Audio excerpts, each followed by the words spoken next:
2017 সালে শাকিব খান শিকারি মুভির মাধ্যমে নতুন রূপ নেয়। তারপরে তিনি বাংলাদেশ এবং কলকাতায় নামি দামি একজন অভিনেতা হিসেবে অভিষেক ঘটান।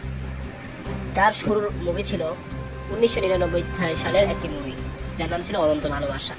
সেখান থেকে তিনি একজন পারিশ্রমিক বাড়াতে এত পর্যায়ে বাড়িয়ে ফেলেন যে সময় মান্না, রিয়াজ এবং বড় বড় তারকাদের সমাগম ছিল, সেইখানে তিনি সর্বোচ্চ পারিশ্রমিক নেওয়া অভিনেতা ছিলেন। মান্নার মৃত্যুর পর সব থেকে বড় অভিনেতা হলো মেগাস্টার শাকিব খান। সালমান খানের সময় সে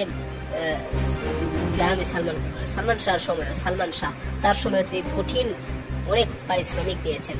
পারিশ্রমিক আস্তে আস্তে তার বাড়ছে। বাংলার ইতিহাসে তিনি সর্বোচ্চ পারিশ্রমিক দেন বলে জানা গেছে। বাংলাদেশ থেকে যখন থেকে সিনেমার আমদানি শুরু হয়েছে তখন থেকে সে সব থেকে পারিশ্রমিক বেশি নেই। তো বন্ধুগণ, আজকে আমরা যে বিষয় নিয়ে কথা বলবো সেটা হলো শাকিব খানের পারিশ্রমিক আস্তে আস্তে যখন বাড়তে শুরু করলো, তো এক পর্যায়ে 60 লক্ষ টাকার থেকে শুরু হয়ে গেল 1 কোটি টাকা। মুভির মাধ্যমে 1,20,00,000 টাকা তিনি নেন। তার পরবর্তী তুফানে নেন তিনি 1.5 কোটি। তারপরে শুনি 2 কোটি হয়েছে। এখন শুনছি মেগাস্টার শাকিব খানের আপকামিং বরবাদে 2,30,00,000 টাকা নিয়েছেন। অর্থাৎ অল্প কিছুদিনের মধ্যে তার পারিশ্রমিক হয়ে যাবে 2.5 কোটি।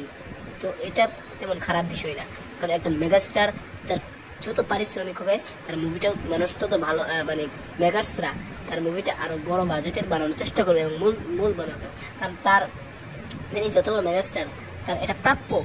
তো আজকের ভিডিওটি এ পর্যন্তই। ধন্যবাদ পুরো ভিডিওটি দেখার জন্য। ধন্যবাদ।